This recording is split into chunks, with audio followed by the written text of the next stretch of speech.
Hello guys, welcome back to our channel the food all time. আজকেও তোমাদের সঙ্গে বেশ সুন্দর একটা রেসিপি নিয়ে হাজির হয়ে গেছি, রমজান স্পেশাল। সেটা কি বলো তো বন্ধুরা, দেখো এখানে কিন্তু সিদ্ধ ছোলা নিয়ে নিয়েছি আমি আগে করে, হালকা লবণ দিয়ে সিদ্ধ করে নিয়েছি ছোলাটা। দেখো তোমাদেরকে দেখাচ্ছি, এই দেখো ছোলাটা সিদ্ধ করে নিয়েছি। তো আজকে বানাতে চলেছি ছোলার তড়কা। তো ছোলা আর আলু দিয়ে আজকে তড়কা বানাবো, আর তার সঙ্গে তো তড়কা বানানোর জন্য ডিমটা মাস্ট। যেহেতু এখানে অল্প ছোলা, ওই জন্য আমি এখানে একটা ডিম নিয়েছি। আর এখানে উপকরণ এই যে নিয়ে নিয়েছি, তোমাদের একে একে আমি সব বলবো। তো বন্ধুরা ভিডিওটি দেখতে থাকো, আশা করি তোমরাও ভিডিওটি দেখে বাড়িতে বানাতে পারবে। তো চলো বন্ধুরা, দেখো আমি এখানে গ্যাসটা জ্বালিয়ে দিয়েছি। কড়াটা কিন্তু অনেক আগে চাপিয়ে দিয়েছি, তো কড়াটা গরম হয়ে গেছে। এবার দিয়ে দেবো রিফাইন অয়েল বা সরিষার তেল। তো এখানে দুটো তেলই দিতে পারবে। আমি এখানে সাদা তেলটা ইউজ করছি, তোমরা চাইলে সরিষার তেলটা ইউজ করতে পারো। তো বন্ধুরা আমি দিয়ে দিলাম পরিমাণ মতন তেল, তোমরা যে যেমন। তো তরকাতে একটু তেল তেল হলে বেশ ভালো লাগে খেতে, যেহেতু এটা মুড়ির সঙ্গে খাই অনেকে, তো আমরা মুড়ির সঙ্গেই খাবো। রমজান মাসে ইফতারের সময় এই ধরনের খাবার খেতে কিন্তু খুবই ভালো লাগে। তো চলো বন্ধুরা, তেলটা গরম হয়ে এসেছে, আমি দিয়ে দেবো অল্প একটু পাঁচফোড়ন আর পেঁয়াজ। তো বন্ধুরা আমি কিন্তু এটাকে ফুটতে দেবো না, তার সঙ্গে সঙ্গে দিয়ে দেবো তেজপাতা আর কুচি করে রাখা আলু। এটা এখন আমি ভালো করে নাড়াচাড়া করবো, ভাজা ভাজা করে নিতে হবে। যেহেতু আলুটা আবার এখানে সিদ্ধ করা নেই, ছোলাটা কিন্তু সিদ্ধ করা আছে। তো চলো বন্ধুরা, এখানে আলুটা ভাজা ভাজা করবো, আমাদের উপকরণগুলো আমি একটু দেখতে দিই। তো বন্ধুরা এখানে উপকরণ বলতে এখানে আমি মশলা বেটে নিয়েছি, শিলে পিষে নিয়েছি। এখানে আছে আদা, রসুন, পেঁয়াজ, জিরে, গরম মশলা, দারচিনি, লবঙ্গ, গোলমরিচ আর দুটো তিনটে এলাচের ফল। এখানে আছে গুঁড়ো লঙ্কা, হলুদ, আর আছে লবণ আর অল্প পরিমাণ মিট মশলা। আর এখানে আমি তরকার জন্য নিয়ে নিয়েছি একটা মুরগির ডিম বা পোলট্রির ডিম, যাই বলতে পারো। আর এই যে আছে ছোলা।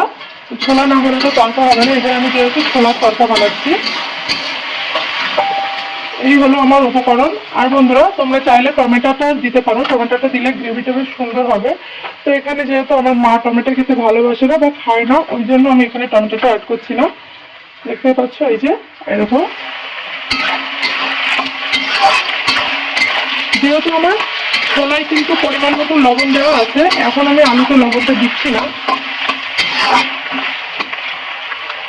আলুটা একটু ভাজা ভাজা হতে থাকে। তো বন্ধুরা দেখো এখানে কিন্তু পেঁয়াজ আলু বেশ ভালোই ভাজা ভাজা হয়ে গেছে। এবার আমি দিয়ে দেবো বেটে রাখা মশলাটা।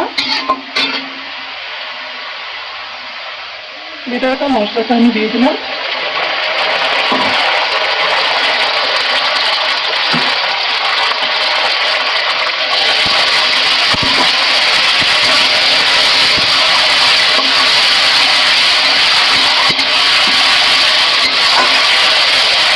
সামান্য জল দিয়ে দেবো, তাহলে মশলাটাও পড়বে না, এটা করে খেতে খুব সুন্দর লাগবে। এই যে এবার দিয়ে দেবো গুঁড়ো মশলাটা।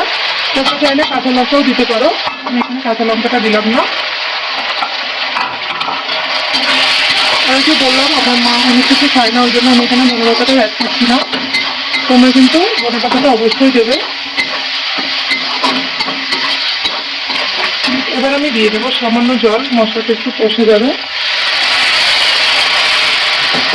ছোলাটা আগে করে সিদ্ধ করে রাখলে কি হয়, সময়টা খুব কম লাগে তরকার ক্ষেত্রে, রান্নাটা করতে খুব কম সময় লাগে।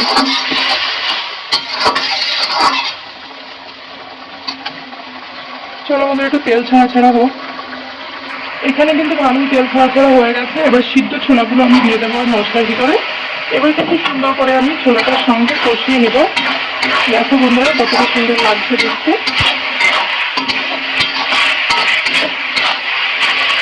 এবার আমি দিয়ে দেবো ডিমটা। তরকারির ভিতরে কিন্তু অবশ্যই ডিম দিতে হবে, না কিন্তু খেতে ভালো লাগবে না। এবার আমি সাথে সমস্ত রকম উপকরণগুলো সুন্দর করে কষিয়ে নেব। দেখো বন্ধুরা তরকার থেকে কিন্তু বেশ সুন্দর সুন্দর তেল ছাড়ছে। তো যেহেতু আবার এখানে অল্প অল্প সবকিছু সিদ্ধ করে নেওয়াই আছে, এখানে আমি দিয়ে দেবো এবার অল্প পরিমাণ জল। কষানো আমার হয়ে গেছে।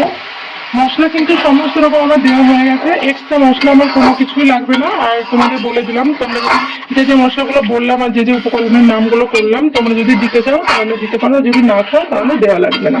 এতেই অনেকটা টেস্ট আসবে। তাহলে বন্ধুরা এবার আমি ঢেকে দেবো এটা 10 থেকে 15 মিনিটের জন্য। আসছি 10 থেকে 15 মিনিট পর। তো বন্ধুরা টাইম আমার এখানে প্রায় হয়ে গেছে, তো আমি একটু আলাদা করে দেখবো।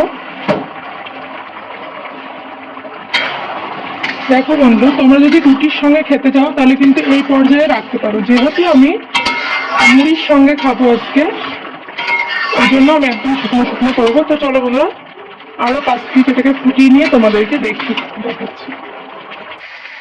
তো বন্ধুরা দেখো 5 মিনিট পরে কি সুন্দর তেল ছাড়া ছাড়া হয়ে গেছে, দেখতেই পাচ্ছ। এবার এই তেল তেল অবস্থা আমি এবার নামিয়ে নিয়ে তোমাদেরকে দেখাচ্ছি। তরকারি কিন্তু আমার রেডি মুড়ির সঙ্গে খাওয়ার জন্য। তো বন্ধুরা ফাইনালি আমার এখানে ছোলার তরকা রেডি, দেখতেই পাচ্ছ। তো আমার ভিডিওটি ভালো লেগে থাকলে অবশ্যই লাইক কমেন্ট এন্ড শেয়ার করে দিও, আর আমার চ্যানেলে নতুন হয়ে থাকলে অবশ্যই চ্যানেলটি সাবস্ক্রাইব করে দিও। Thank you for watching. একবার দেখো বন্ধুরা কেমন হয়েছে, তোমাদেরকে দেখাই। এই দেখো। তো বন্ধুরা আমি তো এখানটা আজকে মুড়ি দিয়ে খাবো ছোলার তরকা। তোমরা কি খাচ্ছ অবশ্যই কমেন্টে জানিও। বাই।